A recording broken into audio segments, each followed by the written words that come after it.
My horrible mother-in-law is homeless and my wife and I don't care. I'm a 25M and married to a 26F named Carol, and her mother, Danielle, who is 61, is a complete bag of garbage, and that's the nicest thing to say.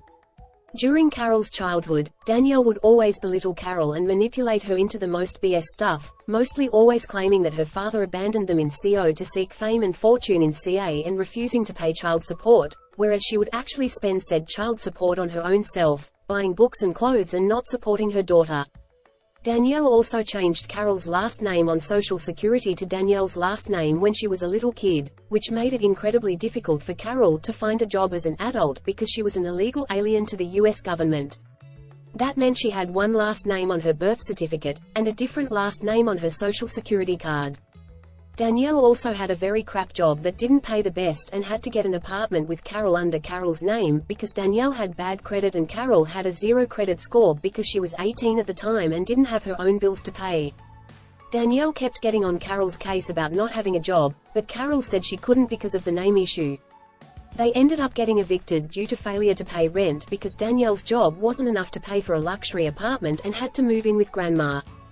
Danielle later lost her job during the global issue and has been unemployed ever since.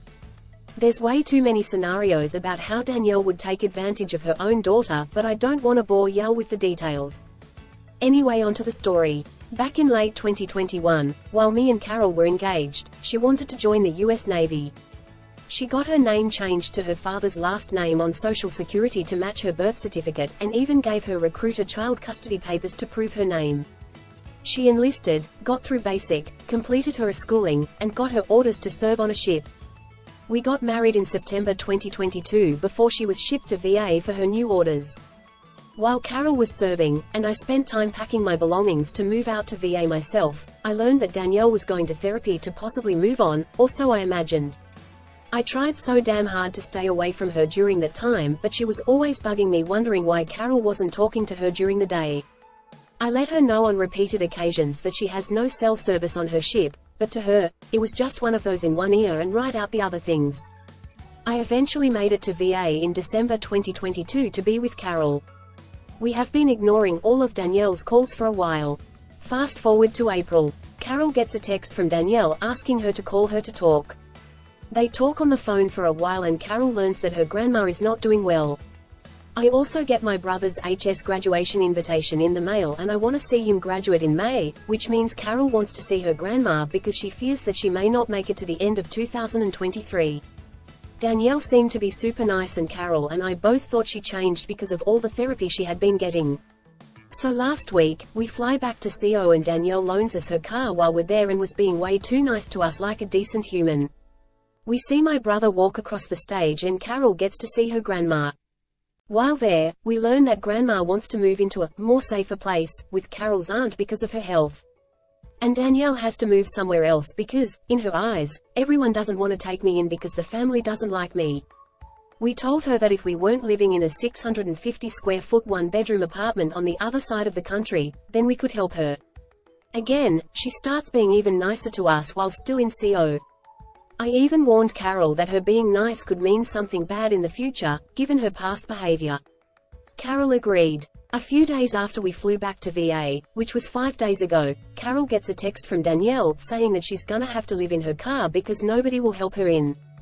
Carol asked her why she can't get a job and get her own apartment, and she said that, I can't get a job at my age, and, it's been too long, and, it's very expensive to live on your own, especially in CO.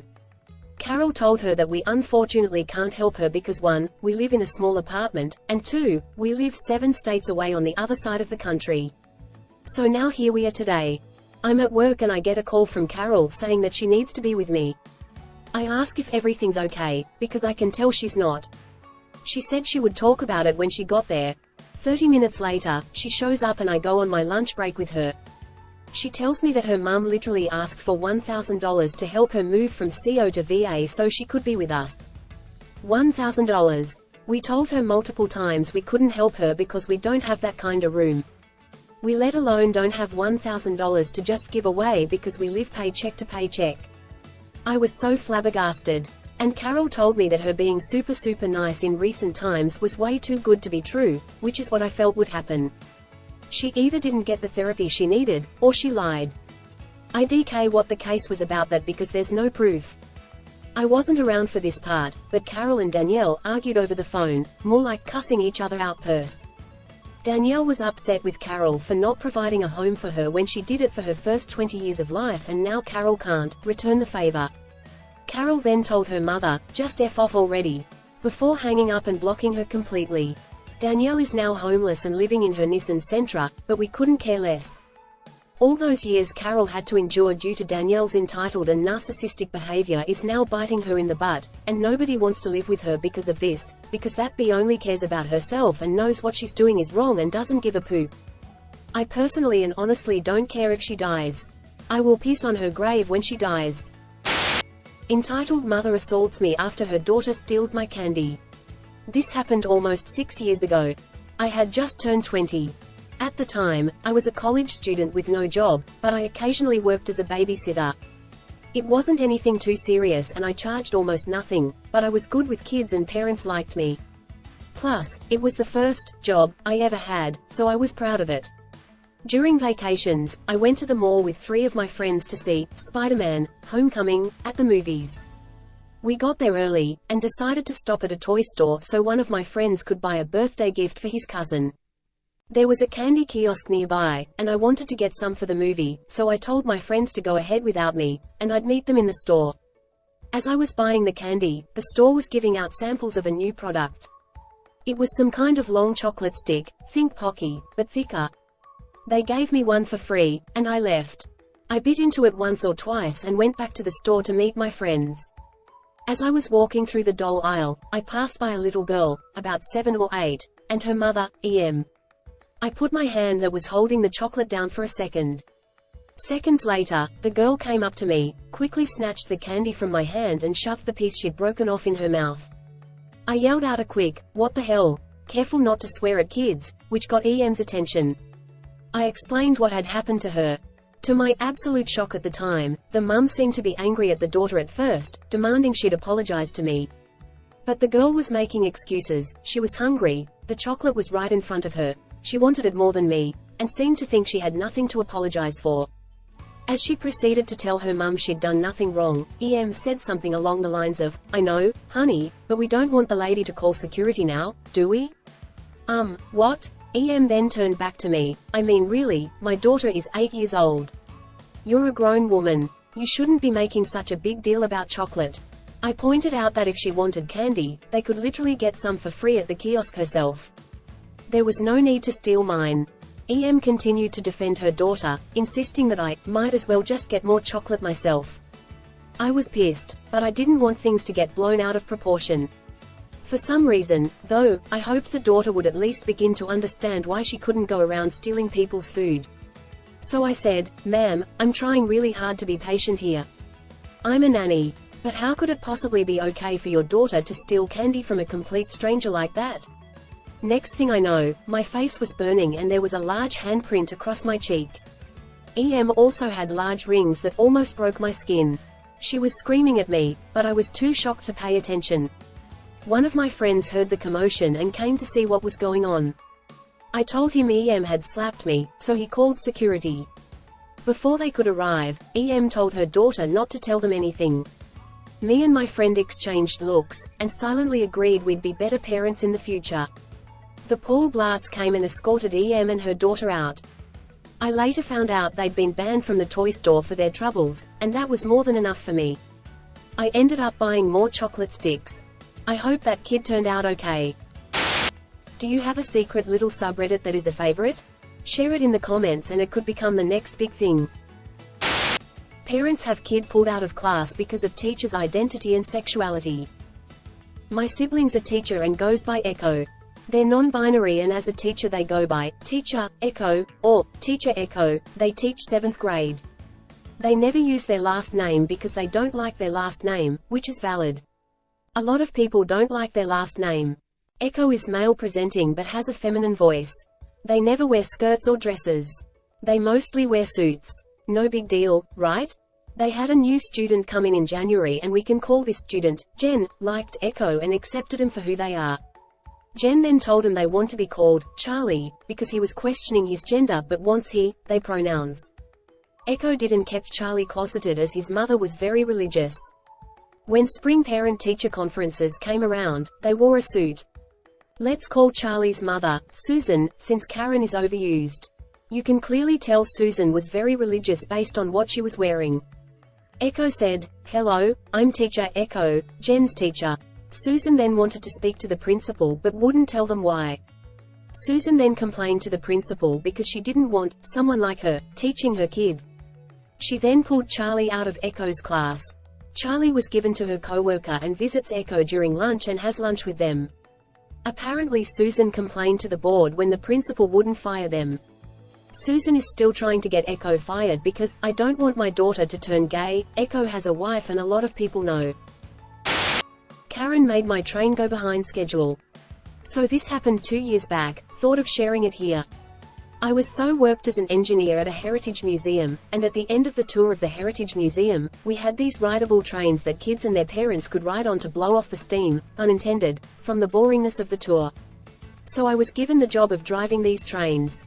Driving these trains was the best job in the museum, and I was fulfilling my lifelong dream of going on a steam train, blowing the whistle, listening to the kids all cheering and giggling with glee, and genuinely having a good time with my passion. So as the engineer, you get to decide what train you want to drive for the day. I was going to drive the best steam train in the shed. It was the streamlined silver New York Hudson J3A Dreyfus. It was a sight to see, and the whistle was loud and monstrous. Anyway, I decided to take it for a test drive before I took the passengers out for our 1-mile track with tunnels, hills, bends, trestle bridges, and crossing gates. I did the daily routine of oiling the axles, steaming the train, and cleaning the overall look to ensure it was as shiny and silver as possible. I drove the train in the direction of our train yard. Okay, so let me set the scene. I was going to go through a railroad crossing, and before that, there was a parking lot on the left side of the track, while there was a whistle post on the other side. So this post was there to tell an engineer to blow the whistle before coming to a railroad crossing. I blew the whistle and immediately heard a car honk. I did not have time to turn around. The honk probably woke someone up, or a friendly person saw me coming and did a friendly honk. I went to pick up the cars and drove to the station. There was a crowd of kids and their parents looking at our manager's booth, and there was yelling. I did my usual thing of braking and using my bell instead of my whistle to tell my manager I had arrived on time. The manager and an angry woman came out. Let's call her EM. EM pointed at me, him. I got up from my train idling. Me, ma'am? EM, how dare you try to scare my kids and me while we were taking a nap? This was probably the person who honked my car at me. Me, I'm sorry, ma'am, but I was following the sign's directions. EM, well, look how traumatized my kids are. Her kids were fawning over the silver Dreyfus, taking pictures, not looking traumatized or scared. Manager, ma'am, he was following directions, and please stop yelling. You're scaring the other kids. So if you're going to ride, I am going to need to see your ticket. Some kids in line to ride my train's passenger cars looked uncomfortable and antsy. They probably wanted the train ride to start. The parents were looking at the EM because they didn't want to deal with their antsy kids. EM huffed, fine. But my kids should ride in the front with the engineer. EM gave the ticket to my manager and my manager looked at the ticket. Manager, ma'am, first of all, you needed to book the ticket online and choose the seats for your kids and you. The front near the engineer and the back near the caboose is our most popular options. This ticket is for the middle train cars. Secondly, this ticket is for tomorrow. So I cannot let you ride today. Start the train. EM started to have another tirade with the manager, and I went over to the two kids of EM to tell them I was starting the train. I felt bad for them for having a psychotic mother like that, so I gave them a golden train keychain that I gave everyone at the end of a train ride. We were a few minutes behind schedule, thanks so much EM, so I yelled, all aboard, blew the whistle, and left the station a little too quickly. I drove the train, and I was coming up on a railroad crossing and saw the EM pulling up to the dropping gates of the crossing. I had a devilish thought in my head. I dropped the speed to 10 to 15 miles per hour. Karen was honking her car and screaming at me. I just looked at her and smiled, putting my hands up. Me, I'm just following the rules. Share your story in the comments, I would love to add them to a video.